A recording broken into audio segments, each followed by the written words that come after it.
Tired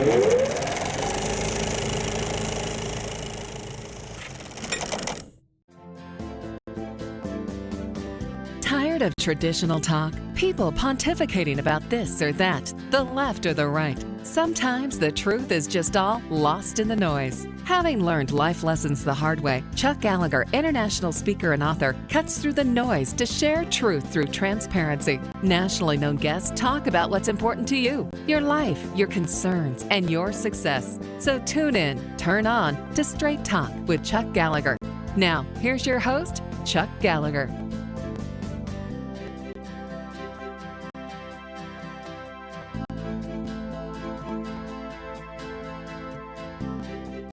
Welcome to Straight Talk Radio. This is Chuck Gallagher, and it is so much fun to be able to join you each week. You know, each week we look at something, a particular topic, something that is really going to impact your life. And I remember as a kid, sitting around, and I'm 57 years old. You probably can tell that by a little bit of the gray hair there, for those of you that are seeing this on YouTube. But I remember as a kid, Mama said a couple of things to me. One, she said, you know, make sure you get a good education. She said, you can be somebody. And as I got a little older, into the teenage years going into college, I remember one of my uncles, he was probably the most successful folk of the family. He says, son, he says, with what you've got, you need to go get yours. You know, you need to be a go-getter. This is a big world out there, and there's no reason why you can't achieve success. And you know, gosh, I listened to my uncle and I thought, dude, he is such a successful person, and I would like to emulate him.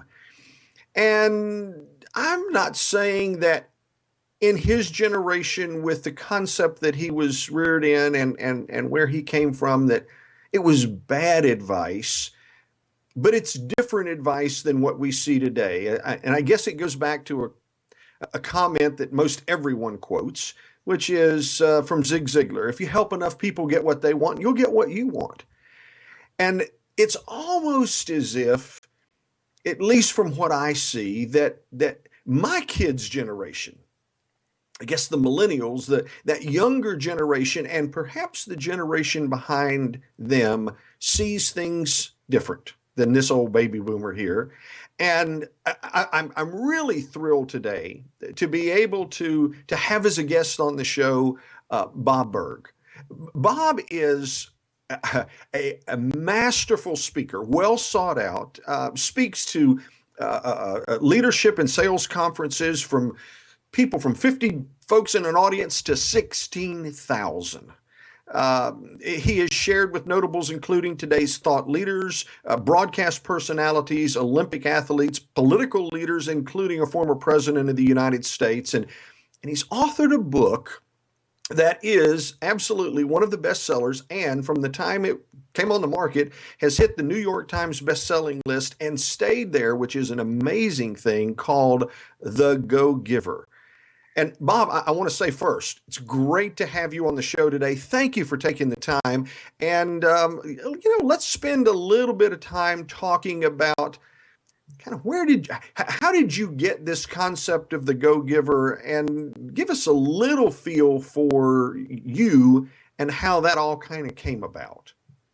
Oh, thank you, Chuck. I had a book that was out for many years called Endless Referrals, which was a book really on teaching salespeople, entrepreneurs, people who loved what they did. They understood the value they provided others through their product or service, but they maybe didn't embrace the sales aspect of what they were doing. And I kind of showed them how to, in a fun way, in a non-threatening way to themselves or others, to be able to go out there and create relationships with people that resulted in what I call a know, like, and trust relationship. Right. And, it was very successful as a book over the course of years. And in the 2000, about 2003, 2004, I kind of had the idea that I'd like to take the basic premise of that book, which is really that if you focus on providing value to others, you're going to create those great relationships. It's going to result in sales. It's going to result in referrals. And so I came up with the title, The Go-Giver. go-giver really meaning giving value to everyone whose lives you touch. And as I began to, I knew I wanted it to be a business parable because I'd always loved business parables, reading them from the time I first read Og Mandino's Greatest Salesman in the World to The Richest Man in Babylon by Klassen to, in the early 80s, I think it was Blanchard and Johnson's 1 Minute series. And Right. so many of them that have come along that have just been great reads, short and powerful and valuable, and the stories connect with people. And I thought I'd love to do that with endless referrals in that kind of situation.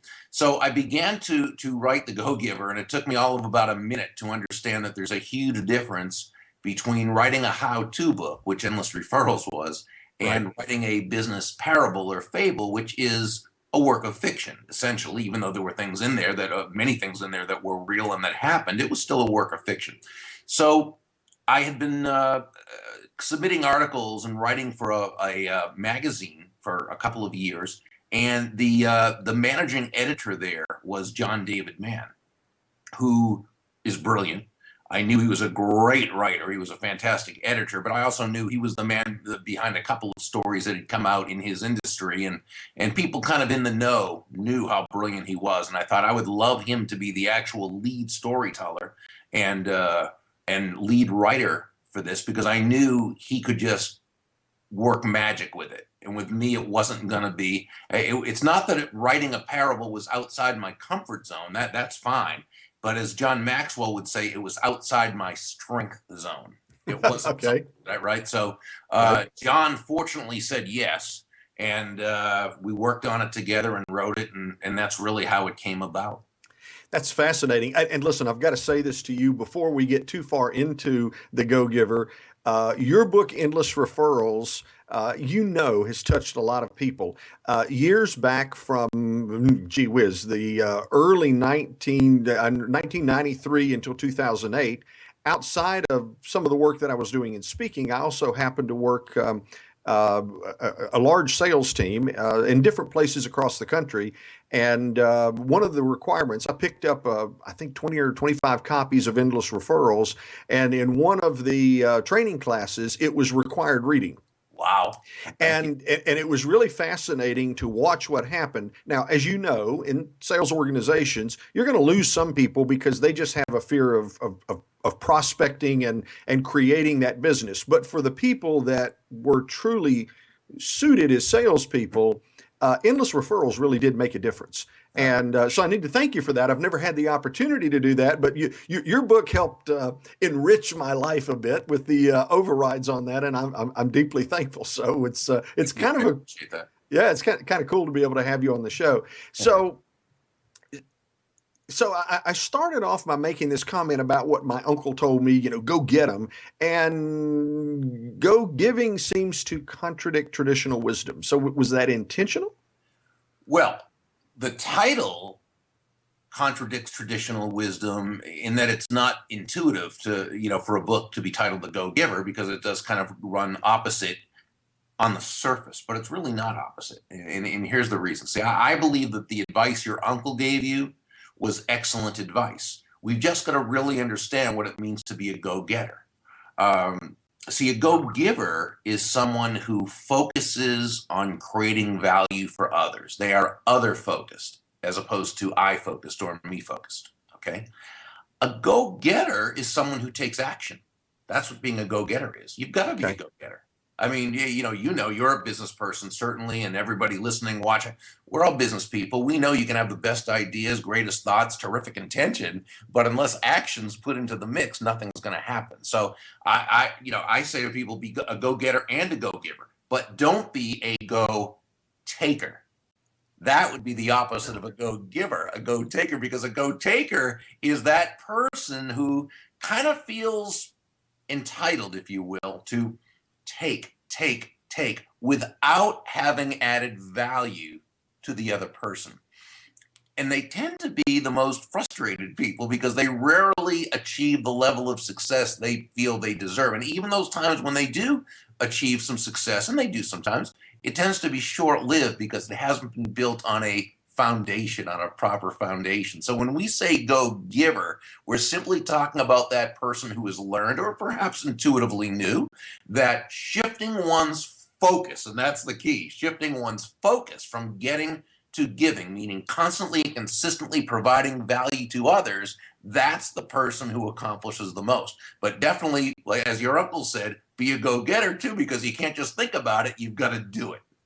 You know, Bob, I think that's brilliant, and we're coming up on a break here in just a second. But one of the things that strikes me, I talk from an ethics perspective about what I refer to as the unethical continuum, and probably one of the first steps is it in the best interest of the customer that you're providing your service, or is it in your best interest? And so many times I find that, and I don't mean this is not a bash to salespeople, because I've certainly been in that. I am But absolutely. that's right, absolutely. But if the issue is what can I get, what can I get, what can I get, versus how can I truly meet your needs? Because you know, and I know, I'll gladly do business with people who want to meet my needs. But if it's all about their sale and their motivation, then that creates a big disconnect. This is Chuck Gallagher. It's Straight Talk Radio. My guest is Bob Burg. He is the author of The Go-Giver, and we've been talking a bit about the inception of that book. We're going to get into it a little bit more deeply right after the break. Stick with us. We're back on Straight Talk Radio. This is Chuck Gallagher, and my guest is Bob Burg. He is the co-author of a great book called The Go-Giver. And during the break, Bob and I were talking. He said the book is just about to hit 500,000 copies. Bob, there are precious few people who have written books that have had a book that hit 500,000 copies. So you obviously know that this book has hit a nerve, has done something that inspires people to find value. So I guess, in a way, this is nice guys finish first. To a degree, but it's more than that, though, Chuck, because you and I certainly both know that, and you know, again, I would say everyone listening, everyone watching, we all know plenty of people who we would describe as being simply nice people, who we would also have to describe as being simply broke people. So, you know, I think being nice, and let's say in this case, let's use that interchangeably with kind. Sometimes someone can act nice, but not be very kind. But let's say the two are the same in this case. It's very helpful to be nice, kind, because let's face it, most people would rather do business with, be in relationship with someone who's nice rather than nasty. And it's just nice for its own sake to be nice. However, in and of itself, I don't think that's enough. Success is also a matter of doing the correct things in the success process that allows a person to be successful and finish first, if you will. And the 5 laws that John and I are sharing in the book are really meant to just provide those principles that if someone will follow them and act upon them, and it's going to be all 5, not 1, 2, 3, or even 4 of them, but all 5 of them together in conjunction, they can't help but being successful. Okay, so it's a couple of things. Number one, it is about going and getting, because that's action. Taking action. And it's also the application of the 5 laws. So I've got 2 questions relative to the 5 laws. Number one, we need to talk about them. But outside of it, where did the idea, where did the synthesis of these 5 laws come from? Well, John and I have both studied success.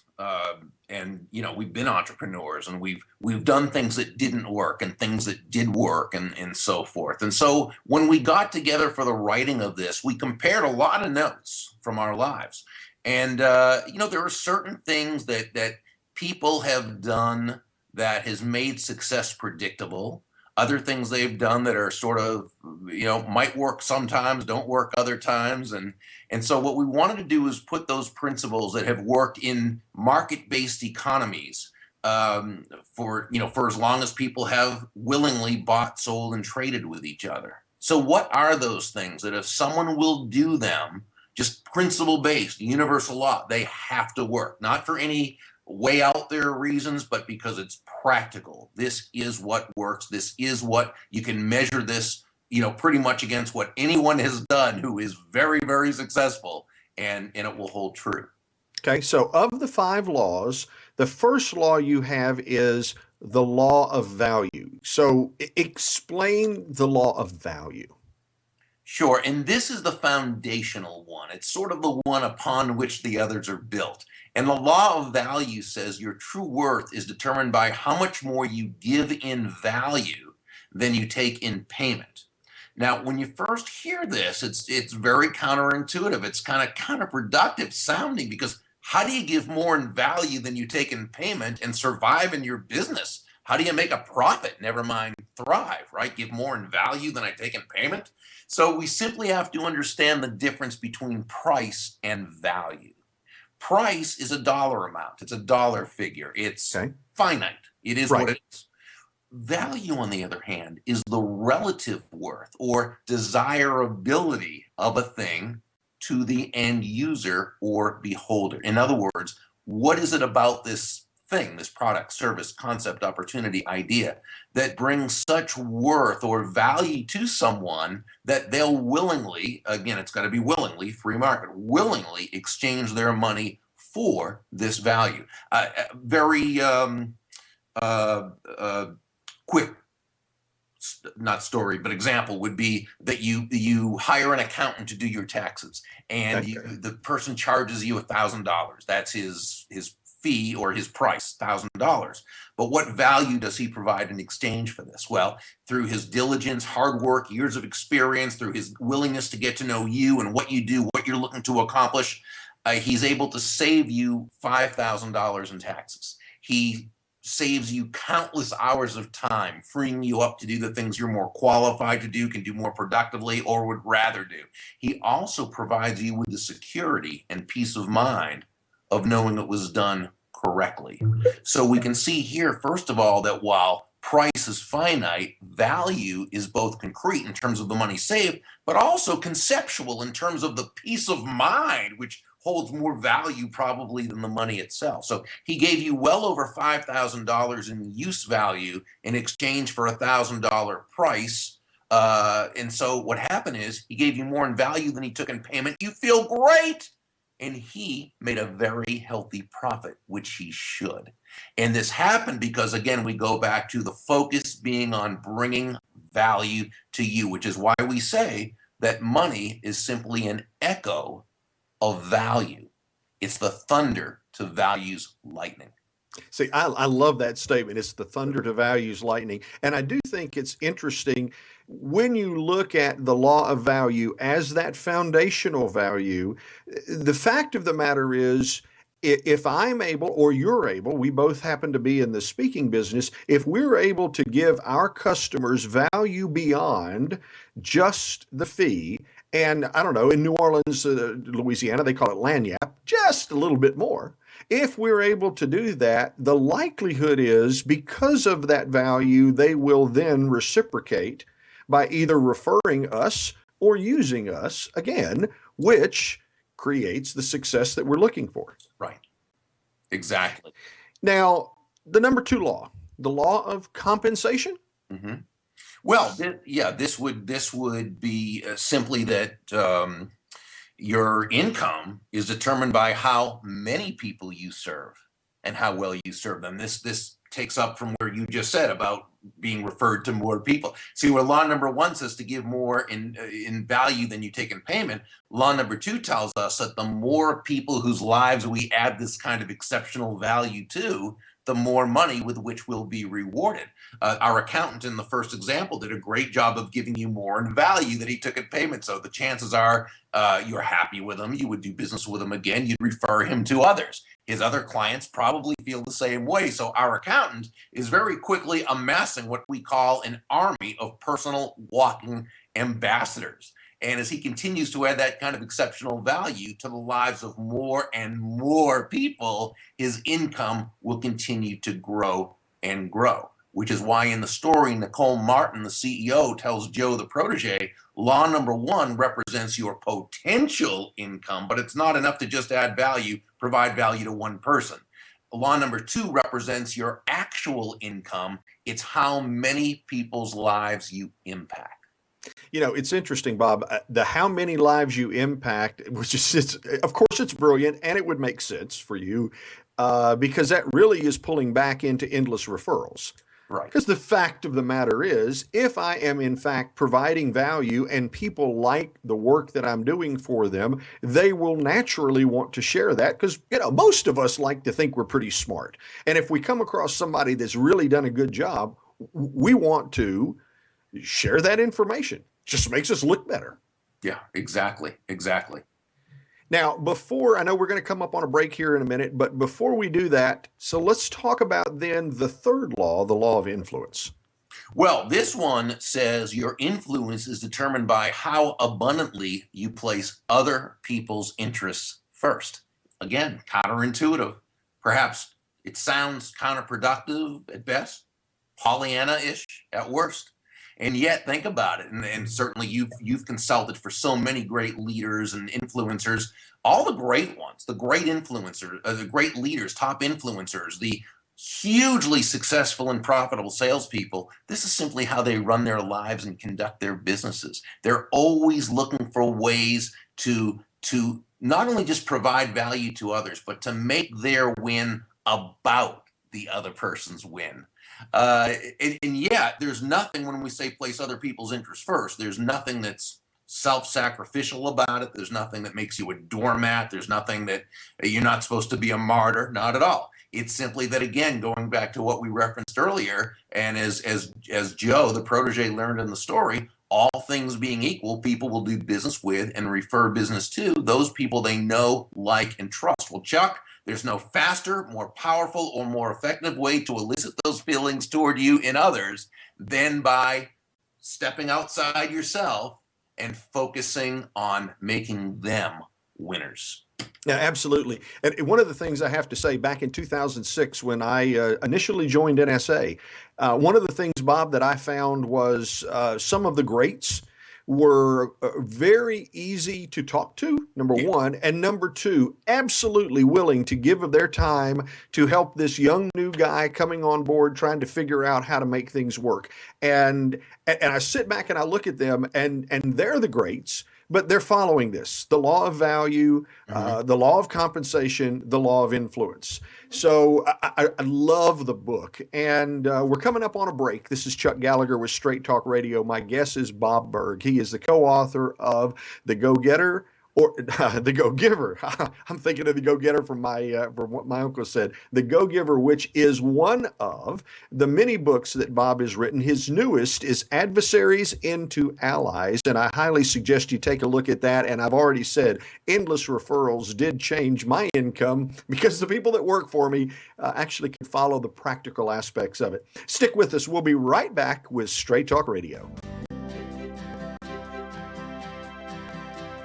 And we're back from our break. This is Chuck Gallagher with Straight Talk Radio, and my guest is Bob Burg. Bob is an international speaker. He has a thought leader. He has influenced many, many people.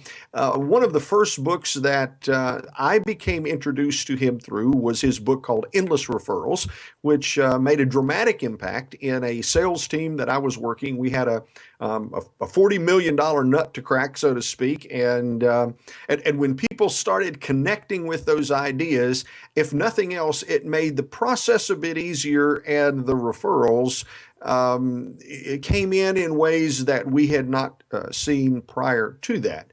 But we've been talking with Bob as the co-author of The Go-Giver. And in that last segment, we were talking about the 5 laws of stratospheric success, and we made it through 3. So the 4th law is the law of influence. Excuse me, we got that one. The law of authenticity. I apologize. Oh, yep. The law of authenticity simply says the most valuable gift you have to offer is yourself. In the story, Deborah Davenport, one of the mentors, shared a very important lesson she had learned early in her career, and that is that all the skills in the world, the sales skills, technical skills, people skills, as important as they are, and they are all very, very important, they're also all for naught if you don't come at it from your true, authentic core. Now, when you, as I like to say, show up as yourself, day after day, week after week, month after month, people feel very comfortable with you. People feel good about you. People know you, like you, trust you. They want to be around you. They connect with you. And so it almost begs the question, why don't people show up authentically? Yeah, absolutely. And, we might think, well, because people want to, cheat or lie or this or that. And of course, it's a big world. So there's always people of all types and we have to watch for that. But I don't think that's usually the case. I think 99 times out of 100, I think, Chuck, the reason people don't always show up authentically is they don't have the self-confidence and the real understanding of the real value that they bring. Right. And it's difficult to show up authentically when you don't believe you have anything worth showing up authentically about. Right. And so I believe it's very important for people to, whether it's through formal coaching or informal mentorship or what have you, to really understand the value you bring. Now, I believe as human beings, we all have two types of value. One is intrinsic value. In other words, just from being born, just by being here, we bring value to the table. We also have what I call market value. And market value is simply those strengths, traits, characteristics, talents that you bring to the marketplace that allow you to add value to others in such a way that you will be financially compensated.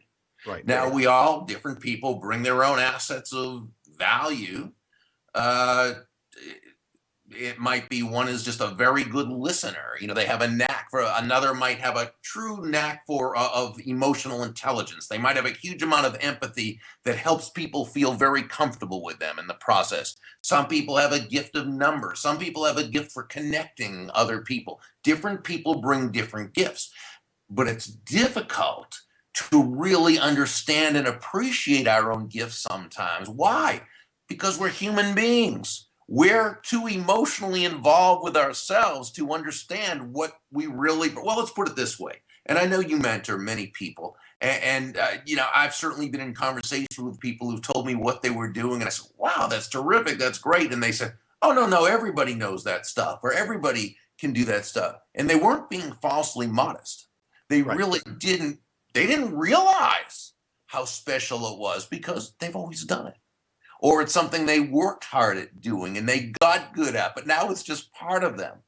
And so sometimes, as human beings, we need someone to be able to tell us, no, this is what you do. This is what you bring that's so great. This is how you provide value to others. This is a strength of yours.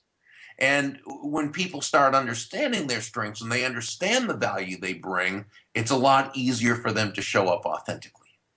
Bob, that's so true. I don't know if you ever saw the movie Ray, but it was about Ray Charles. Oh no, I didn't. Oh, it's a great movie. Great movie. I never saw that.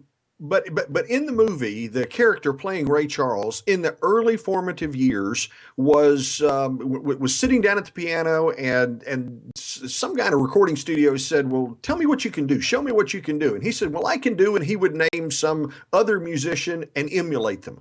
And I can do this, and he emulated it. And finally, the guy said, "Just be Ray." Mm-hmm. And when Ray sat down and got frustrated because he kept trying to be everybody but himself and then just played something that was him, it was like, now that's the authentic Ray, and that we can sell. And of course, the rest became history. Mm-hmm. But I would say to people listening on the radio, and Bob, I want to say this on the front end. I don't know how involved you are with mentoring and coaching. So I'm going to say that I don't know. But I will say this, it is such a powerful experience to have someone help you see past the trees that you're in because you're living your life and really recognize, wait a minute, here's the talents you're bringing to the table. Let's maximize those, because you are right. Once you can be your authentic self with confidence, then the rest of it starts falling into place. Yeah.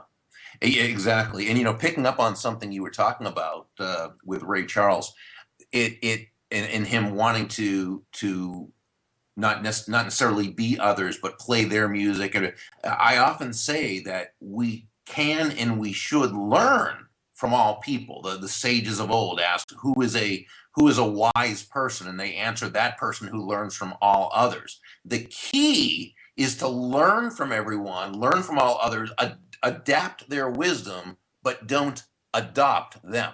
Don't adopt their personalities. I can learn from Chuck Gallagher. I can learn from Dondi Scumaci. I can learn from Zig Ziglar, but I can't be Chuck Gallagher. I can't be Dondi Scumaci. I can't be Zig Ziglar. I can imitate Zig Ziglar. I do a great because I listen to his tapes and CDs. I don't know how many times. I can actually do an imitation, but I would never go on stage and actually try to be Zig Ziglar. It would not work. There's only one Zig.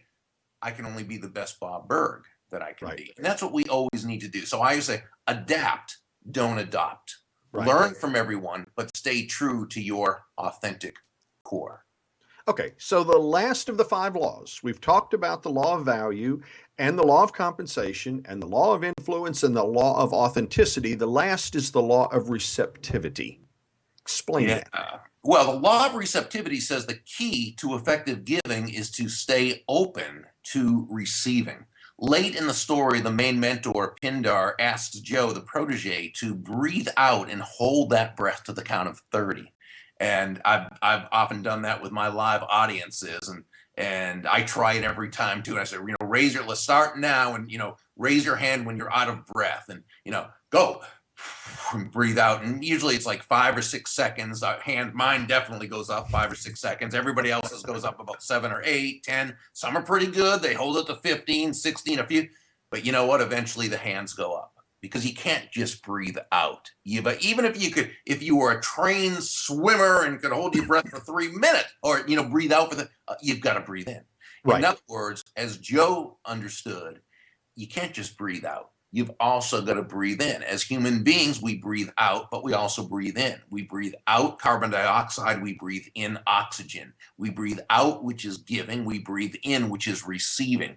Giving and receiving, contrary to what so many people believe in today's day, where we're constantly through media and through others and through this and through that, we're taught these horrible messages of lack regarding money and regarding it's such a shame. And so people think that giving and receiving are two totally opposite concepts. In reality, giving and receiving are simply two sides of the very same coin, and they work in tandem. The question is not am I a giver or a receiver? It's I am a giver of value. I am a giver and a receiver. The key is where your focus is. Your focus, as you mentioned earlier, needs to be on the other person, bringing value, giving value to them. But assuming you've given value, you've given value to many, you've put their interests first, you've done it authentically, you have earned the right, not the entitlement, but the right to receive. But you've got to allow it. You've got to allow it for it to happen. It's interesting, Bob. There's 2 things that really jumped at me, and I know we're going to be pushing a break here in a minute, but you've got to allow it to receive it. And some folks don't believe they're worth it. They're just what's the word? The self-esteem, the self-worth, the self-value is so convoluted that the idea of receiving is incomprehensible in some cases. Mm-hmm. And it's kind of fascinating to me because I'll have people call me, we talk about choices and consequences, and they'll say, well, I've had this terrible experience in life, and how do I find my second chance? And it's really interesting because there's 2 sides to that, just like you said. Number one, I need to be willing to give something of value and believe I've got something of value to give. And if I have something of value to give and am willing to do that, I also have to believe I am worth receiving something that takes me to that other level. So your book not only deals to me with issues of business and sales, but it really impacts a person on a deep personal level if they'll take the time to read it, because success goes beyond business. Success is the impact that we have on other people's lives.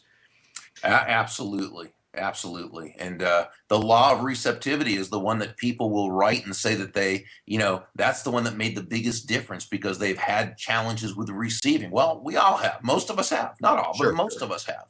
Look at, there are so many messages that we receive day in and day out that are lack, that it goes into the unconscious and it goes into the subconscious. So it's unconscious that we're even thinking that.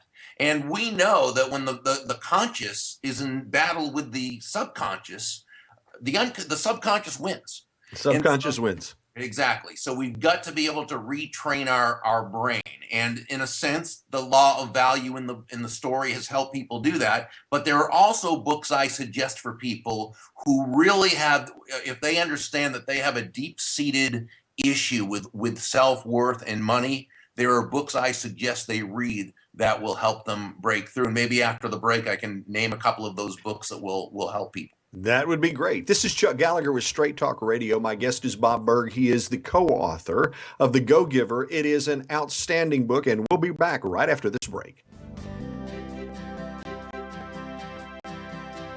And this is Chuck Gallagher with Straight Talk Radio. We have been talking with Bob Burg. Bob is the author of, 10, 11 books or so. Some of them, Endless Referrals. The Go-Giver, he is co-author of. Go-Givers Sell More. It's Not About You, and his newest book, Adversaries into Allies. And Bob, I am looking forward to reading that book. You have brought to the table in your life a lot of wisdom that can really be transformative to people if they're just willing to take a little bit of time and read and think and apply the I guess the laws and the principles that you teach. But in the last segment, we talked a little bit right at the end about some folks who just, it's hard for them to connect to the idea that what they're bringing to the table is worth it. That it's a self-worth type issue. And you mentioned that if there are some deep-seated issues there are some books that you would recommend. Let's talk about that for just a minute. Okay. Well, one book I highly recommend was written in 1960 by Dr. Maxwell Maltz. It's called Psycho-Cybernetics. And it's a fancy sounding title, but don't let that throw you. It's written very much in layperson's term. It's just psycho, mind, cybernetics, body, mind, body, and the connection that we have. But basically, he talks about how the subconscious has been fed information. It's a matter of, it's really upbringing, environment, schooling, news media, television, what have you, all the experiences we have. And we have certain beliefs about the way the world is. And we have certain beliefs about money and certain beliefs about the way we are and what we deserve and what the correct relationships are like and so forth. And he shows where we can really know something consciously, but if it's contradicted by our subconscious, that's going to steer us to what we really on a deep-seated level believe. So he shows us how to understand that and how to then reprogram our thoughts. It's a brilliant, brilliant book, Psycho-Cybernetics by Dr. Maxwell Maltz. A friend of mine, Randy Gage, is probably one of the leading thought leaders, if you will, on prosperity. And here's a guy. Absolutely. Yeah, and here's a guy who came from the most lack consciousness that you can imagine and really just learned what it was about, how to do it, and he applied it. He has a great blog at randygage.com, but he also has some booklets that he has on prosperity that are really wonderful. And then there's a book I actually just recently read. It's by David Nagel, Neagle. It's called The Millions Within. And he did an absolutely brilliant job in this book of explaining the unconscious and how it works and how to really reprogram yourself for success. And I think at David Nagel, Neagle.com, and scroll down and it will show you how to buy the book. I would really recommend it. But and I read Randy's blog every day. Why? Because we need to choose what messages come in. If anything I get my hands on regarding prosperity, I read, because there's enough negative out there. So let's screen ourselves. That doesn't mean bury our heads in the sand, not at all. But what's to say that all the negative, horrible stuff you hear is realistic? Not necessarily. And so let's choose, to the degree that we can, what we upload into our minds. You know, Bob, I absolutely agree with that. In fact, Randy, I consider a good friend, and I love the stuff that he does. Um, I know that Catherine Ponder, The Dynamic Laws of Prosperity, was probably one of those initial books for him that was a life changer. And it is fascinating for anybody that's listening to this show. One of the things that we try to do here on Straight Talk Radio is bring you a positive message that's going to help you improve your life, as opposed to sitting around with naysayers. And good golly, fear must really sell. That's the only thing that I can gather, Yep. because there's plenty of that out there that people feed into. And it's like, why? It doesn't have to exist. Yeah. It's a human. But it is a human thing. That's true. Now, Bob Proctor, by the way, also has some fantastic books and teaching programs on prosperity. And I know Bob Proctor has mentored many, many people who have done just so very well. And again, his whole outlook is so prosperity focused. you know, Bobby, it's kind of interesting, and I'm curious to see your comments on this, because there are a lot of people out there that will say, well, you know, this prosperity kind of hocus pocus isn't really real. I mean, it's the secret. It's people saying, imagine it and it will happen, and so forth.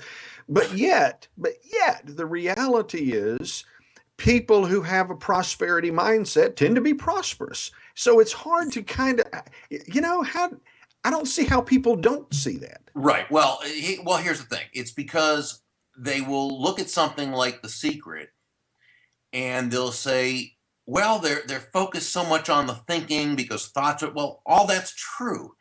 What wasn't necessarily, unfortunately, included in there was that you also have to go out and get it. You have to be a go-getter as well as a go-giver, as well as a great thinker, as well as right? And so that kind of wasn't, so it appeared to many people as though it was, some magical thing. And anyone who really studies prosperity understands there's nothing magical about it. It's actually very logical. And so, we need to see, to me, I loved The Secret. Why? Because my assumption was you still have to work at it. You still have to go out and take action. You've still got to, right?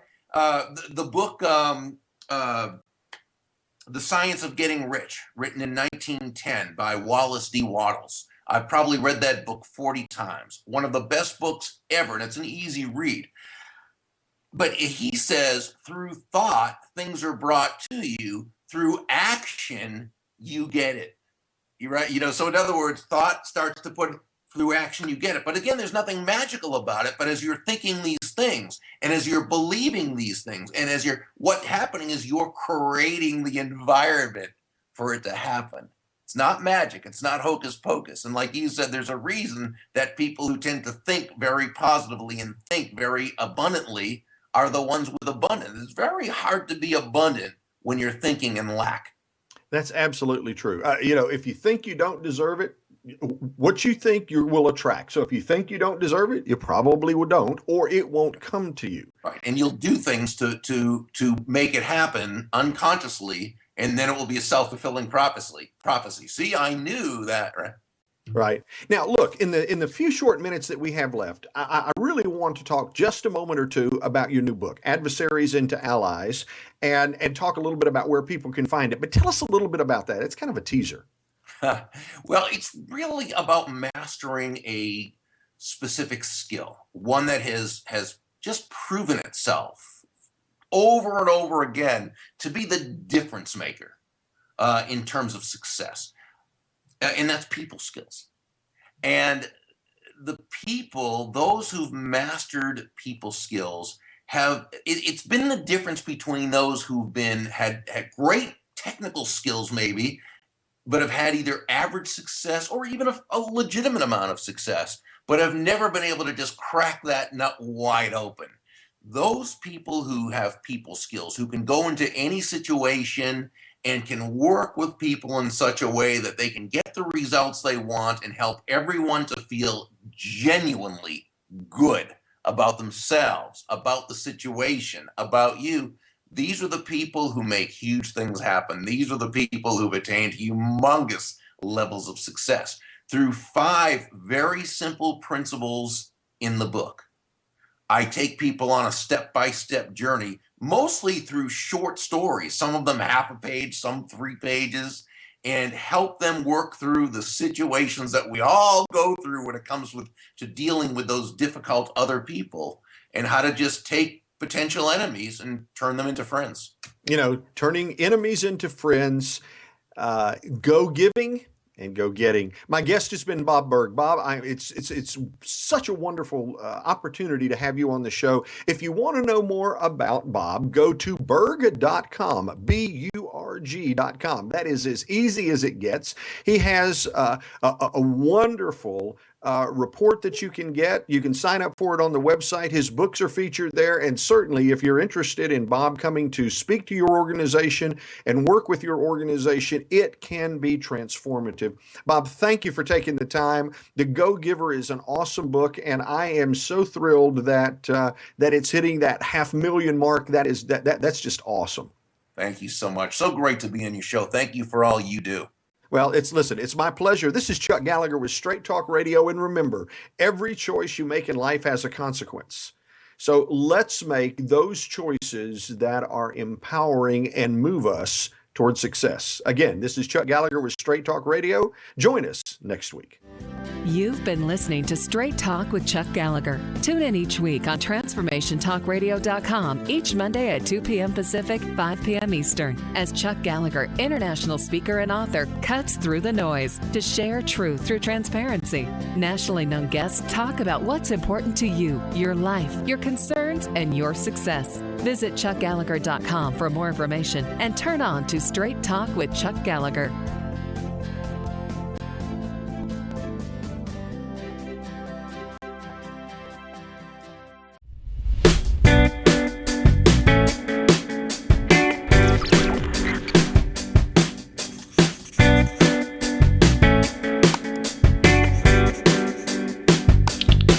Thank you.